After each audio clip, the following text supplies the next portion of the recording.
Welcome to Act and Unwind, an ongoing conversation on a free and virtuous society.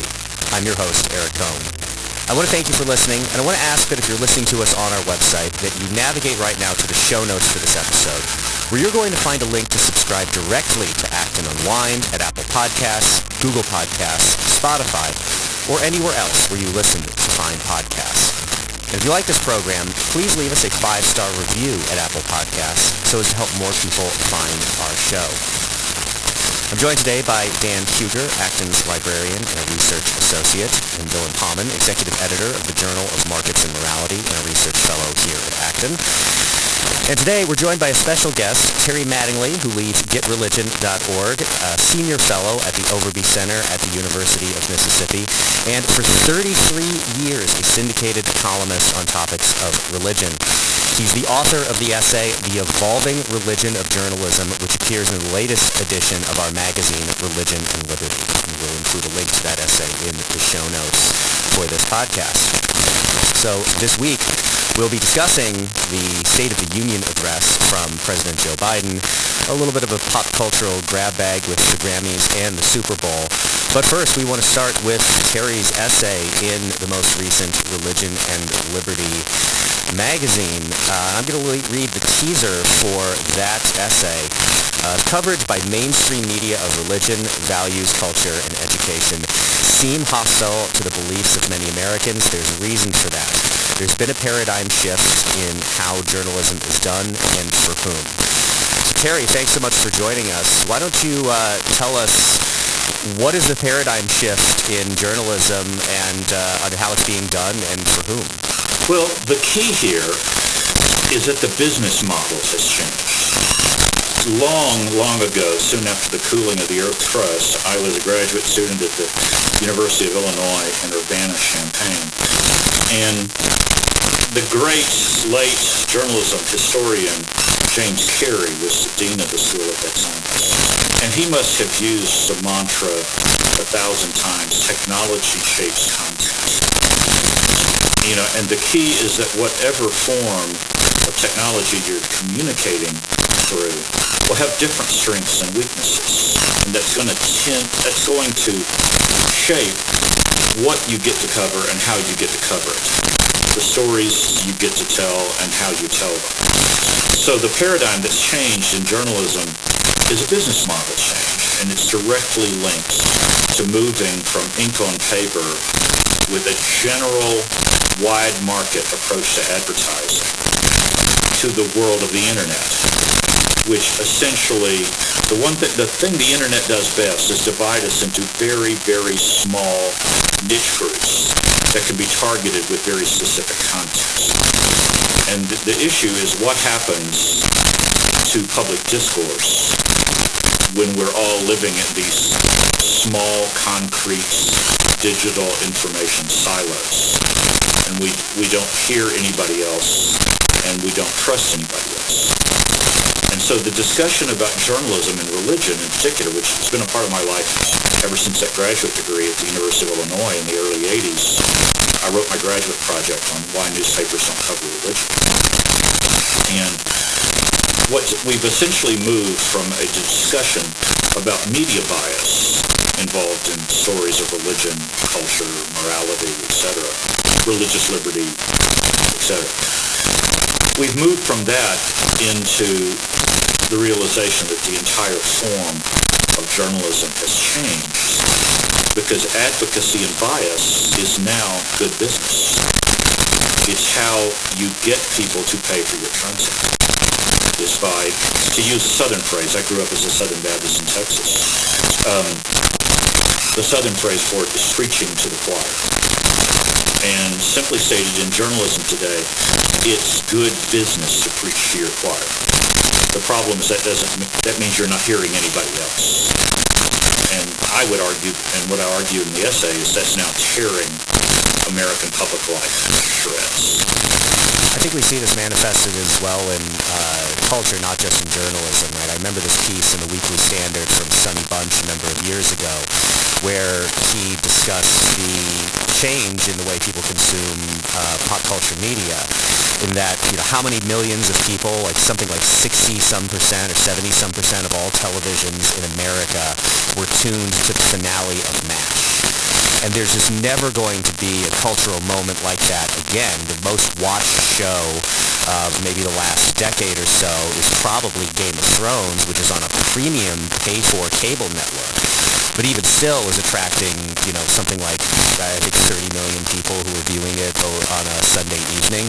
Nothing quite like that. I think you see, this is similar to what I think Terry's been describing in terms of going from broadcasting to narrowcasting, that even, you see this in broadcast news networks as well, especially cable news networks, that it's much more profitable for them to have a very sticky, 5% of the total marketplace than to expand and try to attract a larger share of the marketplace, but to do so going against a lot of the things I think Terry was laying out there. And the point is, if advertising is dead, if advertising has been soaked up, like 80 to 85% of it by the four giants of big tech, how do you run a newspaper on that? So at some point you have to decide, what do we need to do to get people to pay for our content? And unfortunately, that is driving us into this niche media situation. I think there was a very effective statement of what you're describing and what I'm describing in the book by David French, someone I have followed for 25 years because of his work in religious liberty law. David French wrote a book called Why Did We Fall? America's Secession Threat and How to Restore Our Nation. And he ends up arguing, the way I worded it was that we live in America, one of the world's most religious nations, yet its secularized elites occupy one set of zip codes, while most religious believers live in another. These armies share no common standards about facts, accuracy, or fairness. And then the quote from his book that speaks directly to what you just said. It's time for Americans to wake up to a fundamental reality. The continued unity of the United States cannot be guaranteed. At this moment, he said, there's not a single important cultural, religious, political, or social force that is pulling Americans together more than it's pulling us apart. And that's just as true in terms of entertainment, music, film, and stuff, as it is in politics. And in fact, the media reasons are very similar. To some degree, this is why the huge battle over the NFL a couple of years ago with the national anthem, that was why that was so symbolic, was that it was the interaction of religion, politics, race, and one of the last things Americans have in common, which is football.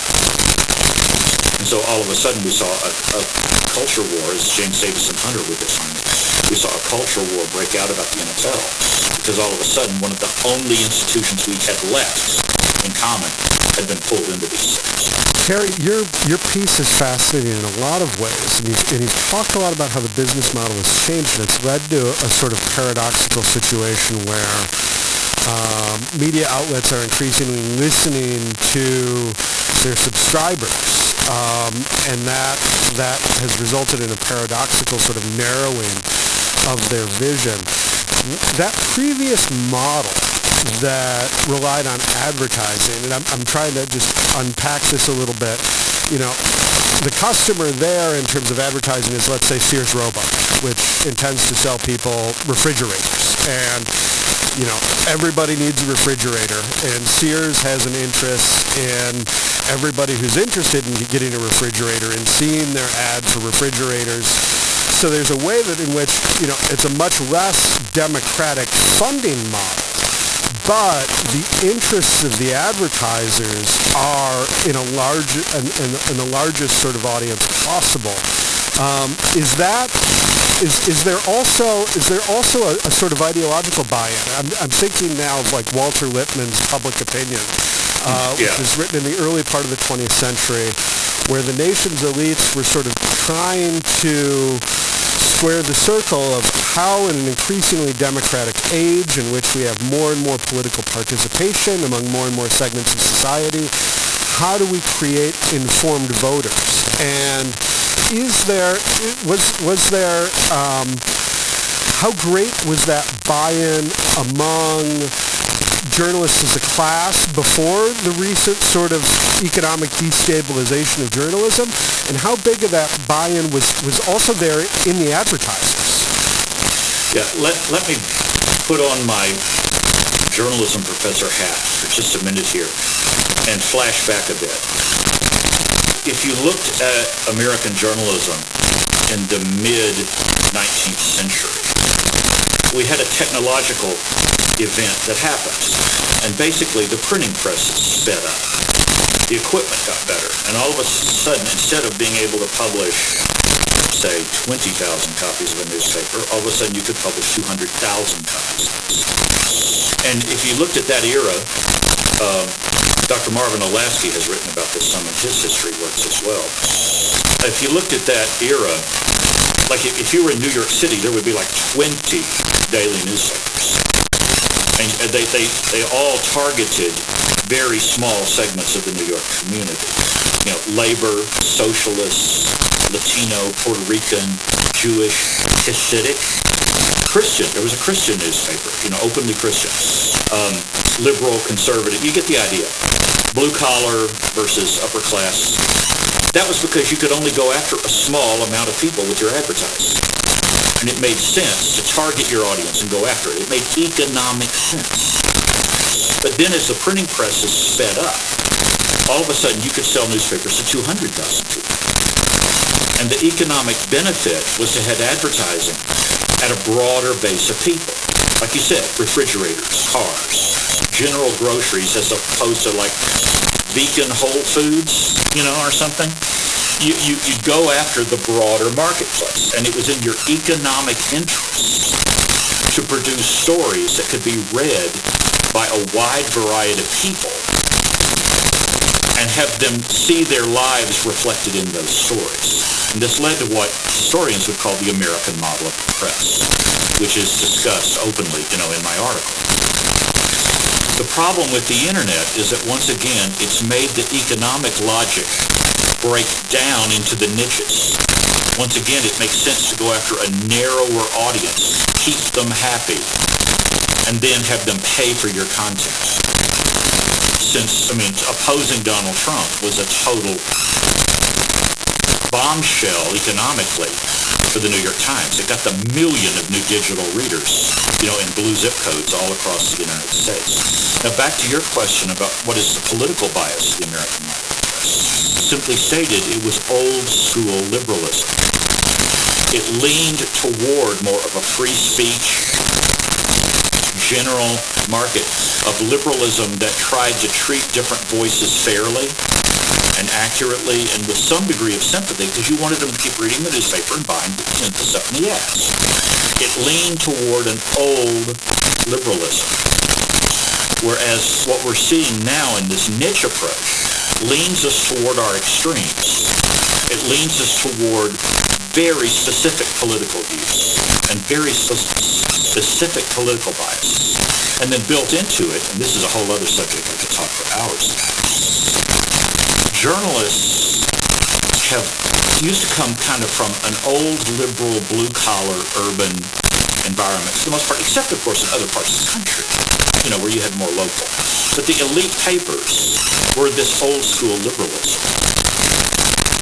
But something has happened in the last decade or two, and the high ground in American journalism in New York City and Los Angeles, Boston, Philadelphia, Washington, D.C. The high ground is now held by people from very elite educational backgrounds and economic backgrounds that tend to be, once again, I hate to use the word liberal because it's very hard to call what's currently on the American left, on the progressive side of things. It's hard to call it liberal when it's increasingly hostile to free speech, religious liberty, freedom of association, etc. But conservatives, because they basically hated or shunned journalism for generations, decades, have kind of reaped what they sowed. They don't have anybody in those newsrooms. They don't have any in those journalism schools. They don't have anybody preparing. I mean, I spent a couple of decades of my life leading a program in Washington, D.C., trying to get Christian colleges and universities to take journalism serious as a vocation, as a part of God's creation. And boy, that's a tough sell. Conservatives basically want a public relations approach to journalism. In other words, tell our people what we want them to hear, which is another way of saying this new European model of the press. But to me, the most interesting part about all this is what happened to the word liberal. How did we end up with the words religious liberty, which used to be one of the essences of American liberalism? Free speech, First Amendment, freedom of association. The coalition that in the Bill Clinton years produced the Religious Freedom Restoration Act and the Equal Access Laws and such. How did that old liberalism turn into what we have now, where freedom of speech is up for grabs and parental rights are up for grabs, freedom of association is up for grabs? I don't know what word we should be using in place of the word liberal. I use illiberal a lot. I was interviewing a Muslim human rights activist a couple of years ago, early in the Trump administration. We had a battle over the appointments of, I believe it was one of the senior members of the Trump's economic and business team. And this guy had gone to Wheaton College, and while he was there, he took a stand in favor of Wheaton's doctrinal center. And Bernie Sanders was just chewing him out and saying, we really shouldn't allow anyone to be a leader in the American government who believes that salvation is through Christ alone. I mean, that's just anti-American, even though that's a theological issue, not a political issue. There was no evidence this man had been biased. But this person wrote I could look his name up for you, but this Muslim activist wrote a fascinating piece in the Wall Street Journal where he said, did Bernie Sanders realize he had just shoved all devout practicing Muslims out of public life as well? Because Christians aren't the only people that have views of eternity, and how you relate to God for eternity. And so was Bernie Sanders being liberal or was he being illiberal? And I asked this Muslim activist what word he would use since liberal no longer applies. And there was this long pause. And on the other end of the telephone, he finally said, I'm beginning to use the word Jacobin. And because what we're seeing here is a class that is defined by its hostility to religious content and religious doctrine. That religion, instead of being a protected form of speech under the First Amendment, is now a uniquely dangerous form of speech and a uniquely dangerous force in the public square. And how do we call that liberal? So, James, to finish, I'm rambling and I apologize for that. To address your question directly, the old journalism was old liberalism. And there was a place within that liberalism, that First Amendment liberalism, for all voices to be heard and respected, even when they clashed and fought. The goal was to keep them all in the conversation. That's not where the internet has taken us. The business model has now led us to someplace much more divisive and dangerous. I enjoyed the essay as well, and I've followed Get Religion over the years, and really appreciate that perspective of just pointing out. I think you use the term of stories that are kind of haunted. There's a ghost in the story of what could be the reason why these people did this. Well, the reason's religion, and they just don't know how to talk about it, right? So that said, that's my preface. I'm going to ask a somewhat contrarian question, not necessarily 100% my opinion, but I just want to get your response. You mentioned a lot of this being due to technological change, but yet, you wrote your thesis in the 80s about how the press wasn't covering religion. So there was a problem back then as well. Yes, there was, yeah. And, I remember growing up hearing about the New York Times publishing the headline, God is dead, which I believe at the start of the Vietnam War. So there's a protest going on there. But, there were things that offended the normal American religious sensibilities happening in the biggest paper in the country for a long time. Doesn't mean it wasn't better back then, but to what extent has it been a bit more of a gradual change? And then my related but separate question, is there any upside to this kind of fragmentation? So one of the things that I think would be directly related is that if I want religion news, I can find it now on the internet. Now, I'm not going to find it in the New York Times, right? I'm not going to find it in the big sources, but every niche has their news. I mean, I use that even just to keep up on communities that I'm not connected with otherwise. So there's African American news sites that I follow, there's Asian American news sites, just because I'm not going to know what's happening among those groups of people otherwise. But before the technology, I don't think I would have known at all. I wouldn't have gotten those stories. Those wouldn't have been available to me. So, sorry, that's two separate questions, but if you could just kind of respond and react to that. Well, yeah, my graduate project at the University of Illinois touched on why religion was not considered valid news. And yes, you're absolutely right that it was already a problem. And American newsrooms tended, for whatever reason, to be more secular than the nation as a whole. Like I said, conservatives have long been, cultural conservatives have long been cut off from the field of journalism for the most part. So I guess what we have here is a three-part spectrum. You have this era when conservatives weren't represented in the newsroom, but the newsroom was full of old liberals who at least had some economic incentive to try, to varying degrees, to try to deal accurately with the lives of people, in their, subscriber base. Now we've moved on to something else, and I don't even have a word for it, for this new liberalism, illiberalism. So yeah, religion news has always been a problem. To me, one of the best quotes ever came from the liberal Baptist thinker and journalist Bill Moyers, who back soon after I did my work at Urbana, I was working for the newspaper in Charlotte, North Carolina, and I interviewed him. We were talking about this issue, and he had a great image for it. He didn't think of it strictly in terms of bias. He said bias is definitely present, but he used the phrase tone deaf. That is, that most American journalists are simply tone deaf to the world of religion. They don't hear it. They just can't hear what he called the music of religion in American lives. And they miss it with Martin Luther King Jr. They miss it with all kinds of cultural and moral issues. But now we've moved another stage beyond that. That was back when I would argue that the way to improve religion coverage was just to get more people involved in the field who treated religion as if it was real, and that there were facts associated with it, history associated with it, ideas associated with it, and you had to cover those accurately. There was an infamous moment when the Washington Post had an opening for its religion issue story.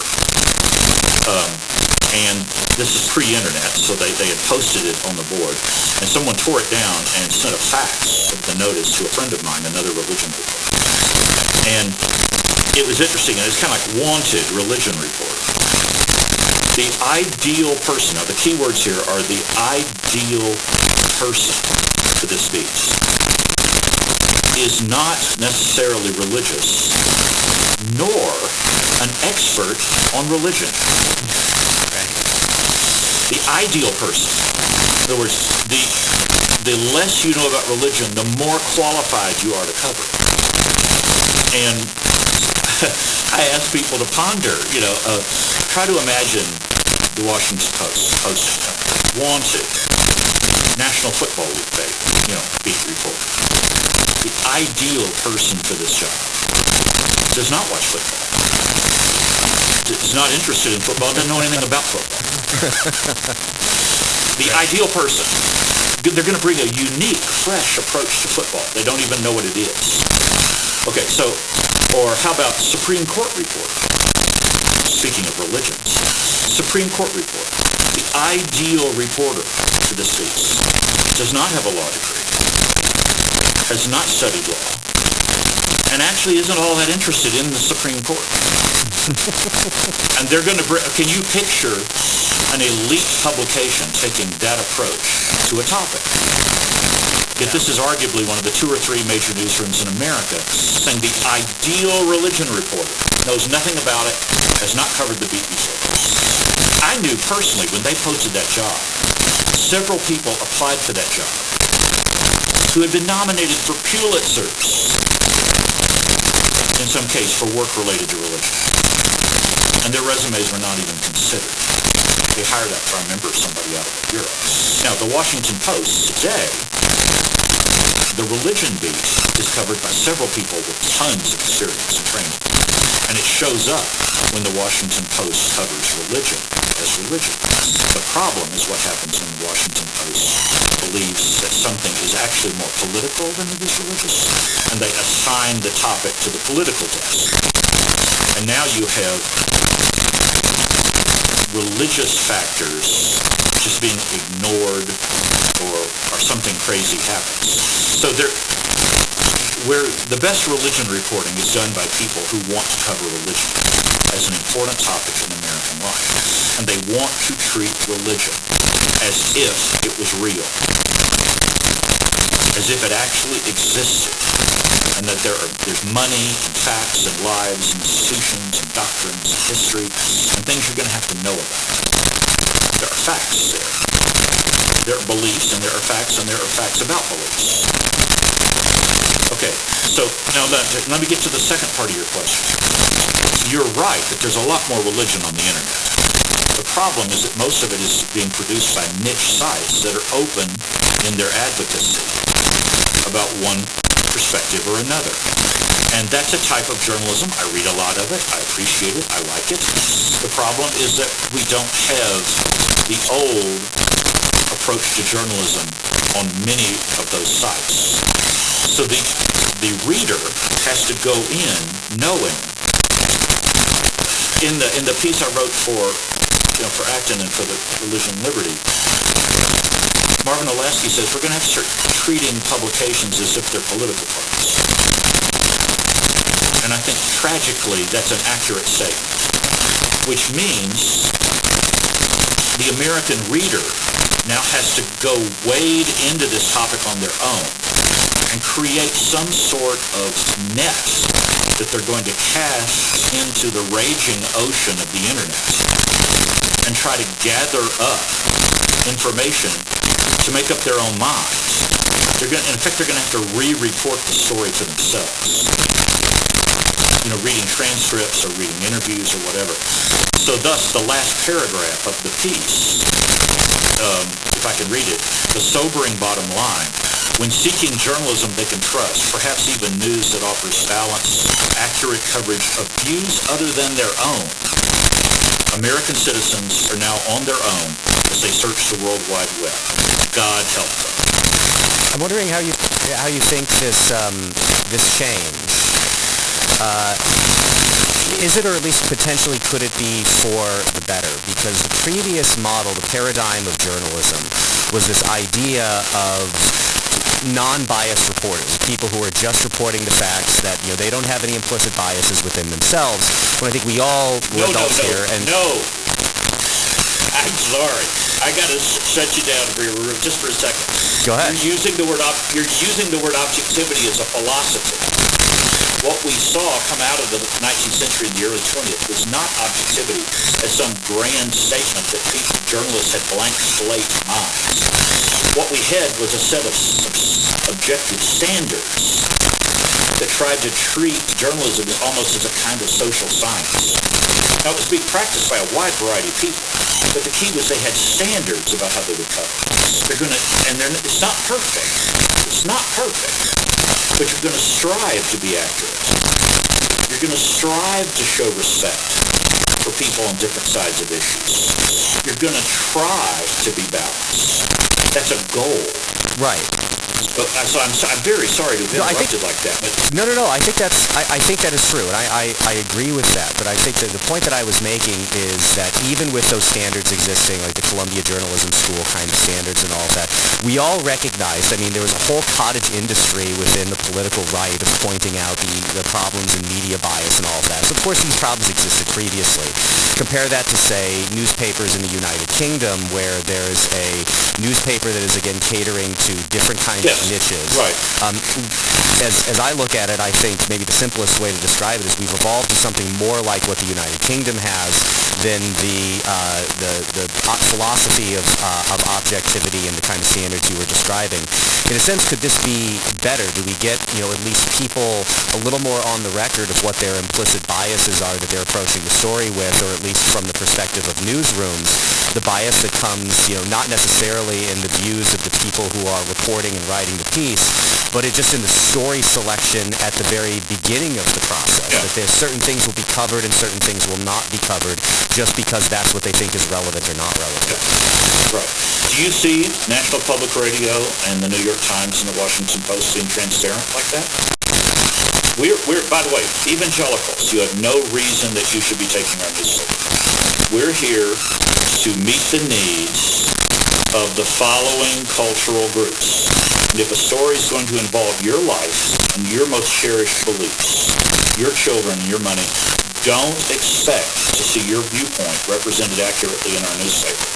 Do you see the New York Times and the Washington Post being that honest? I see them being that honest through the kind of content that they're producing, but not stating it explicitly.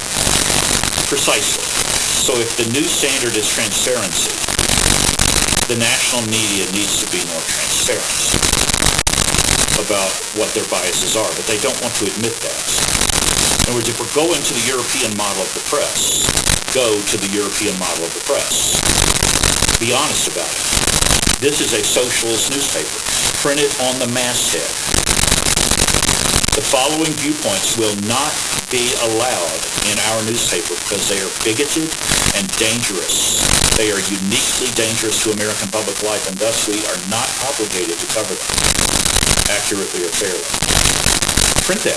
Print that on your op-ed page. Tell your readers what your biases are. So the problem was not that the old liberalism was perfect. It's that get religion, for example, we're coming up to the end of our second decade. We publish like 18 million words of commentary, things like that. I used to be able to say the way to improve religion coverage was by returning to the values of the American model of the press and treating it like serious journalism that needed to be accurate, fair, balanced, respectful, etc. But if that model's dead, how do we improve journalism? If now we have journalists actively arguing against fairness and balance and accuracy. Even accuracy because, you have your truth and I have my truth, and some truths are not worth quoting, and some truths are not worthy of being allowed into print. What do we call them to now? That's the whole point of the essay. What are the rules now? If they're transparency, if that's the new gold standard, they should be doing what you're saying. They should be honestly telling people, don't bother to read our newspaper. You're not going to find your life in this newspaper, and you're not going to find your life covered accurately.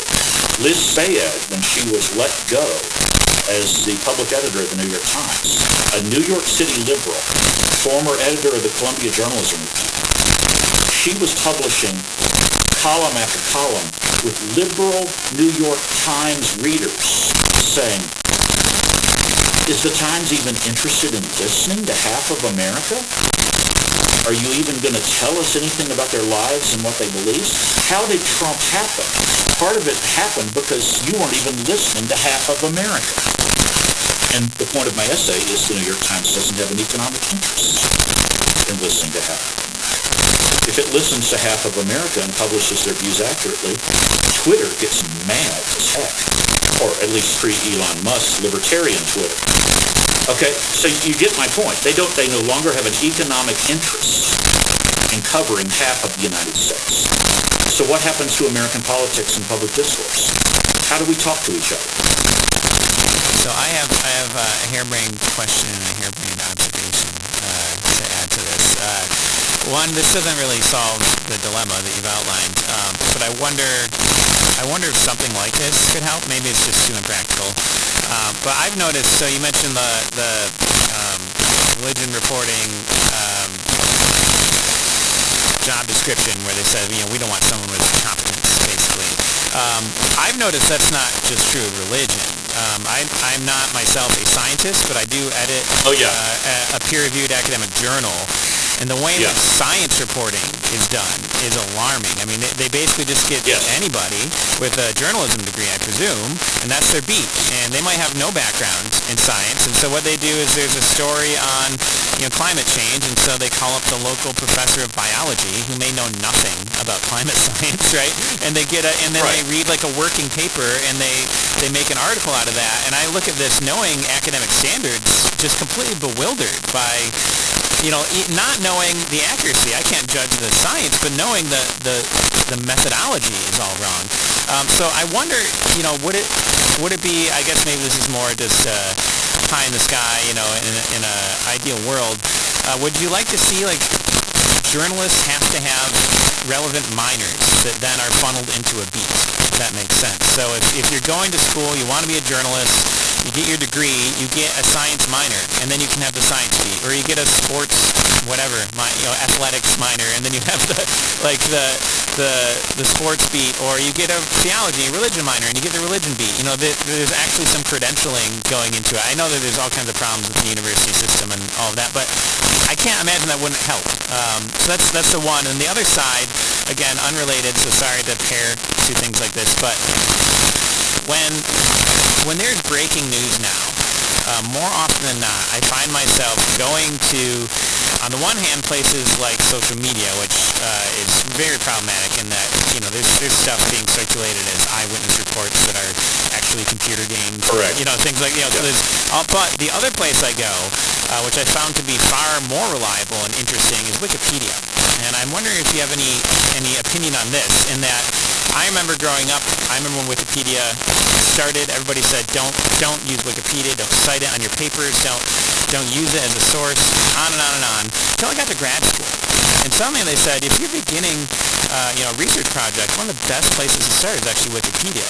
Why? Because they have to cite their sources, they have standards, there are people constantly hawkishly watching the content, at least if it's something with a lot of attention on it, like breaking news. And I tend to find that a lot of it does, approximate that kind of old American model to some degree. Now, you're not actually getting personal stories on Wikipedia, of course, so that's, it's not quite reporting, but there is an aspect where some of the new technology is also bringing about new forms of media that might be, albeit imperfectly, supplying some of what's missing in the mainstream press. So I realize that they're two very separate ideas, but okay. I just wanted to throw that at you. First, I don't think academic degrees are going to help you a bit. Okay. I simply have stated through the years that you solve journalism problems with journalism solutions. And the way everyone who runs a serious newspaper knows how you improve coverage of a beast. You hire someone with some training and experience on the beast who has demonstrated the ability to cover the beast. And then you turn them loose and give them inches in the newspaper to cover the news. In other words, if the Washington Post wants a Supreme Court reporter, they're going to hire someone who has demonstrated the skills and ability to cover the Supreme Court. Hashtag duh, right? Right.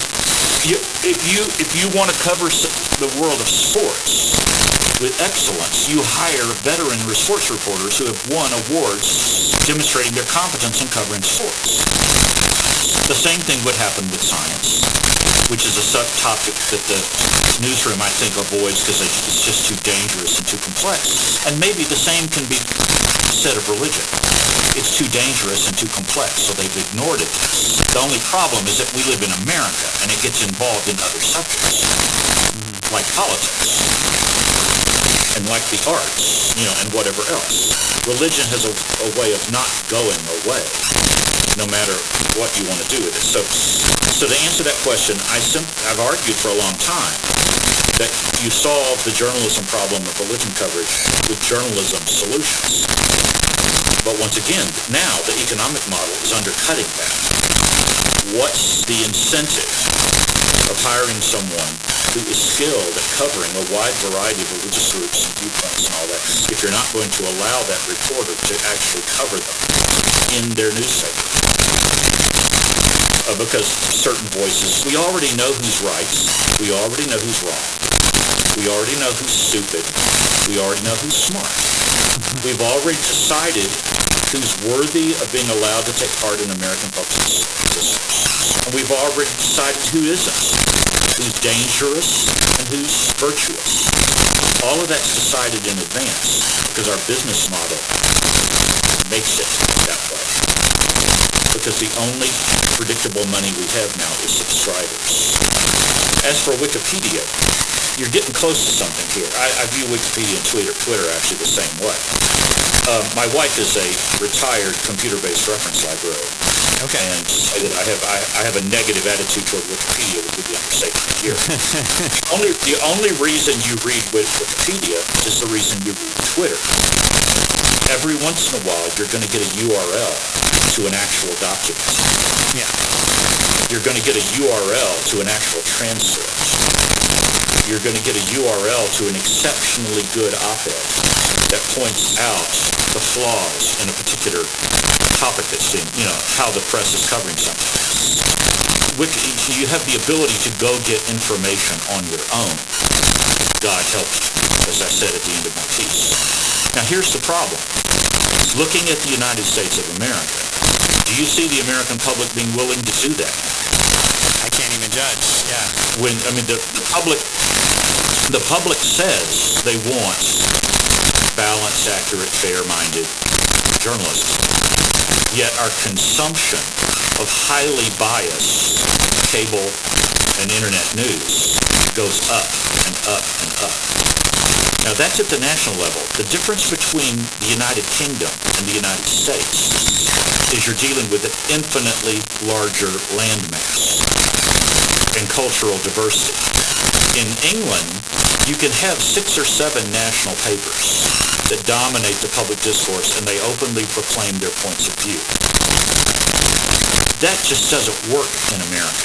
If all of those papers are based in Los Angeles, Washington, New York, and in elite dark blue zip codes, how do they cover Texas? How do they cover the Sun Belt? How do they cover Missouri Senate races? And let alone, how do they cover your local city council meetings? How do they cover a debate about parental rights in your local school board? What's the business model that provides your local coverage? I agree with you that we now have, I don't think we're ever going to have a problem getting diversity and points of view about American politics and national issues, even if we have to read 10 different publications to get it. The real danger zone in American journalism now is state government and local government. And the New Republic, back when the New Republic was a serious publication that we all read seriously, I think it was mid to late,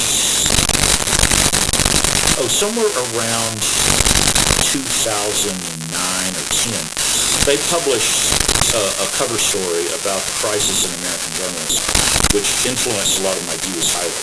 And they pointed out that the real danger zone is state government. But we do not have a model anymore for getting journalism to the local and the state level and getting diversity and getting points of view. One of the most liberal journalism institutions in America, I won't get into names here, one of the most illiberal or politically biased journalism institutions in America, now controls the newspapers in the 4 major cities of Tennessee, one of the most culturally conservative states in the United States of America. How do you think they're doing talking to the people of Tennessee and covering their lives? And basically, if they didn't have loyal readers because of footballers and the Tennessee Volunteers football program and whatever, they would all be out of business already. So I guess we could end up with, like, where do we go now? What's next? There is some opportunity here. But frankly, do you see rich conservatives wanting to fund old school liberalism? Do you see the people who tune into Fox? And I'm not referring to the excellent program that's on at 6 p.m., the only news program they run. I'm talking about the rest of Fox News. Do you see the people that use that for 90% of their news? Do you see them wanting old liberalism? Barry Weiss, Barry Weiss is such a tale for our age. She's driven off from the New York Times because she wanted to publish a conservative op-ed by a U.S. senator. Okay, so here you have a lesbian New Yorker liberal who now is too conservative for the New York Times. She's a free speech liberal. She's Andrew Sullivan in many ways. And she's run off from the New York Times newsroom because she wants to actually hear the other side. And of course, right now, her new publication, The Free Press, is publishing all kinds of groundbreaking material on issues related to gender dysphoria that nobody else will touch. But what is she? What's our political label for Barry Weiss? She's too conservative, and I'm making scare quotes with my fingers around the word conservative. She's too conservative now for the New York Times. What is she? Well, she's a journalist who's interested in listening to the voices of other people, even those whose lives are radically different than her own. I would suggest people look up her publication, The Free Press. You're going to get stuff there about debates about COVID. You're going to get stuff there about debates about religious liberty and free speech in the Supreme Court and a host of other things that you're not going to get anywhere else. But is it an American model of the press website? I would say no. I would say it's simply attempting to publish the views of some people. It's a website in which she is going to attempt to tolerate even the people she views as intolerant and let them speak. And that is now called conservatism. That used to be the essence of the word liberal. So up is down, black is white, in is out. Where are we? I want to, in the little bit of time that we've got left, because we've gone long on the subject, I want to I'm going to skip the State of the Union, as I think the President of the United States would skip the State of the Union, and I will include my op-ed from a year ago advising that we stop with this pageantry of the State of the Union and just return it to being a letter delivered to Congress. So that's all I'm going to say on that. To move to what we should be our final topic, which is media-related, certainly. We'll start with the Super Bowl, which I watched last night, and my initial reaction to it, again, so there's of course two reasons that people tune into the Super Bowl, perhaps three. The first being the actual football game that is being played, which is a fantastic game, and as a New York Giants fan, I am very happy that the Philadelphia Eagles did not win. So success on that count. People watch for the commercials, and sometimes people watch for the halftime show. And the thing that I thought was remarkable is how unentertaining so many of the commercials were, and that they all seem to have a common pattern now. They all just grab some celebrity, and they put them in the ad, and then that is the justification for the ad itself. And most of them really aren't all that entertaining. Although the one that I did see get a whole lot of positive accolades was one of the Jesus ads, kind of about the conflict of our times, a little bit of what we've been talking about here. And I found I found that interesting that it was even from, some people, again, as I'm doom scrolling Twitter as I'm watching this, that I wasn't expecting to have such a positive reaction to that kind of an activity. So I noticed those ads too. I'm sure other people did, and I only had about 5 minutes to try to figure out what is this before we decided to sit down and record. So I didn't answer the question.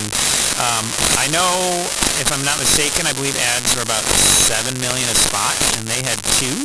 So that's about $14 million they spent on those ads, approximately. And it's called He Gets Us, and it's part of the Servant Foundation. So I tried looking up the Servant Foundation. All I got was a different Servant Foundation, which pointed out that it was associated with a particular church and not the He Gets Us campaign. And I couldn't find. So the Google algorithm has not caught up yet, I guess.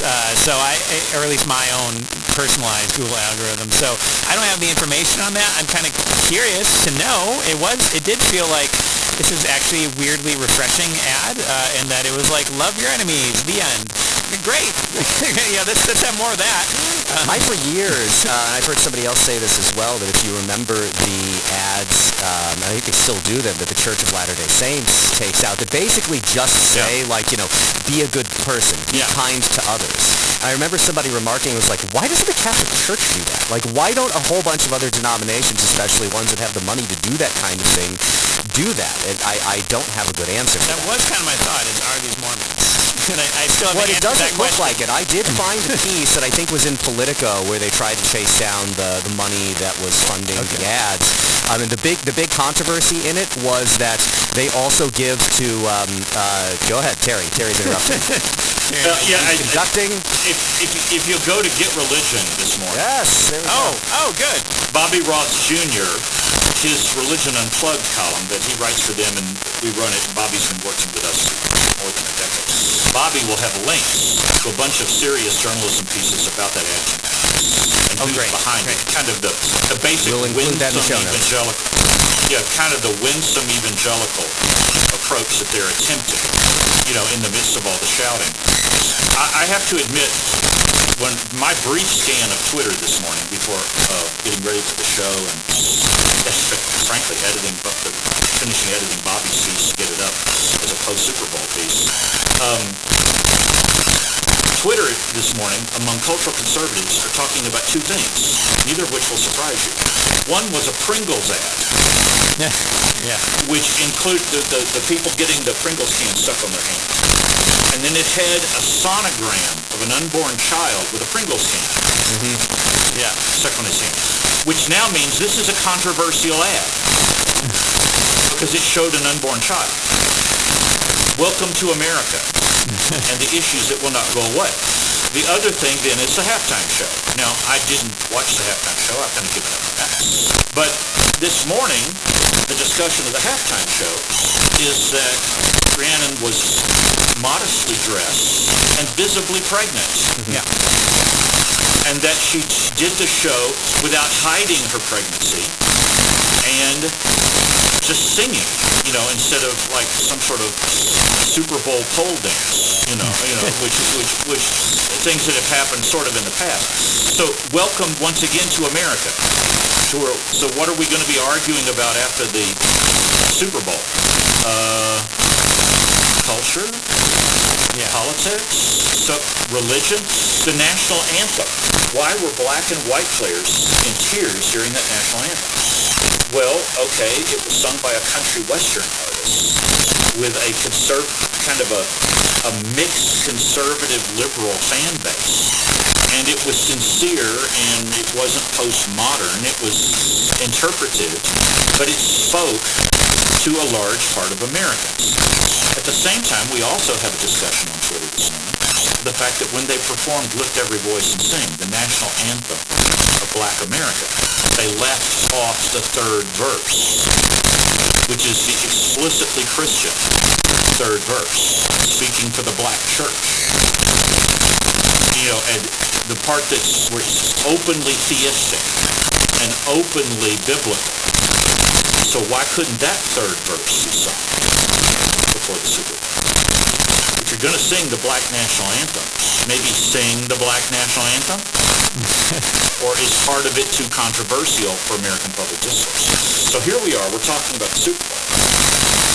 And we have two professed Christians at quarterback. I didn't have a team, and as a Ravens fan, we had to play our season without our quarterback, so take that, Cincinnati Bengals. We would have beat you if we had a quarterback. But my point here is, even if the Super Bowl is one of the only parts of the public square that we still have in common, that makes the Super Bowl a religious event. Years ago, when I was at the Rocky Mountain News in Denver, and Denver was losing Super Bowls, it turns out, I wrote a memo to my editors saying I should be part of the Super Bowl coverage team. Because if the Broncos are not a religion in Denver, then we don't have one. The Broncos are a religious cult in Denver. And they went, Terry, ha, ha, ha, funny, funny, funny. And they didn't send me. And that was the Super Bowl, where the late Dan Reeves and Joe Gibbs held a prayer meeting for both teams the night before the Super Bowl.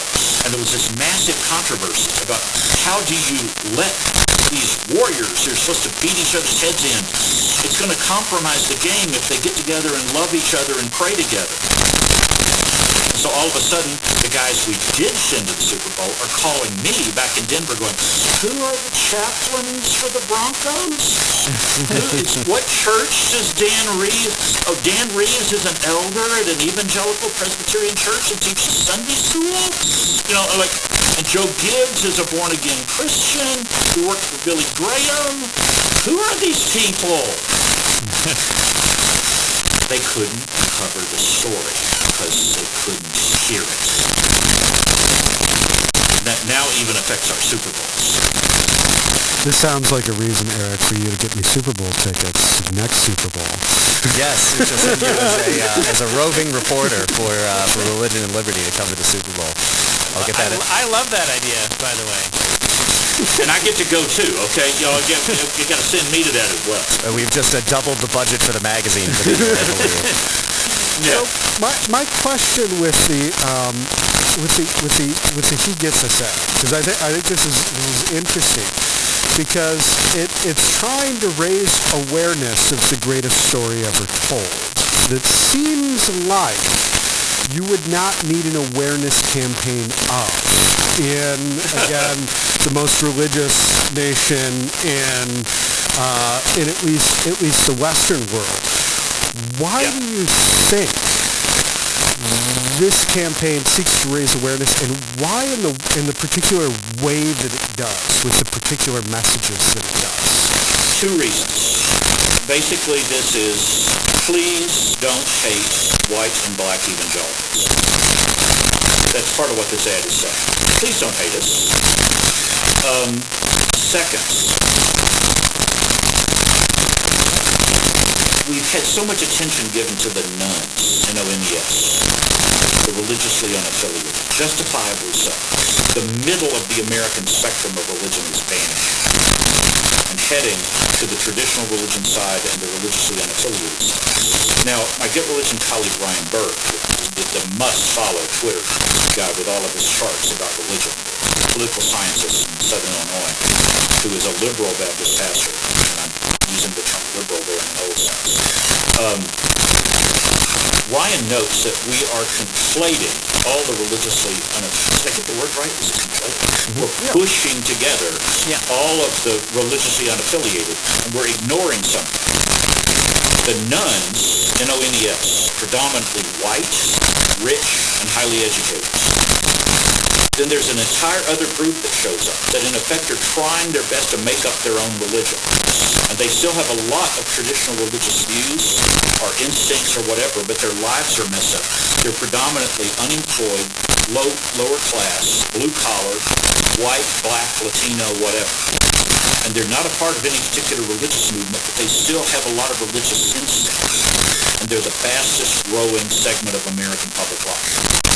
Nothing in particulars is what he calls it. I think that ad was aimed at nothing in particulars. In other words, it was saying, here's your instinct. Here's kind of what you're yearning for. Jesus. Go ahead and name it. So I think, I bet if you talk to Ed Setzer at Wheaton, at the Billy Graham Center, and some of the other people who are related to this campaign, or at least critiquing it thoughtfully, I think you would both sides of that equation would come up in their discussions. Nothing in particulars are precisely to the church doesn't know how to talk to it. Let's call it a wrap there for today. I want to thank you for listening to Act and Unwind, and remind you that if you're listening to this podcast on our website, please look in the show notes for a link for where you can subscribe directly to Act and Unwind, or just search Act and Unwind on your favorite podcast app. Also, please rate and review us on Apple Podcasts, 5-star reviews only, so that more people can find this program. Thanks to Dan, thanks to Dylan, and thanks to Terry Mattingly of getreligion.org and the author of the essay, The Evolving Religion of Journalism, which appears in the Winter 2022, the most recent edition of our magazine, Religion and Liberty. For the Action Institute, I'm Eric Cohn. We'll see you next week.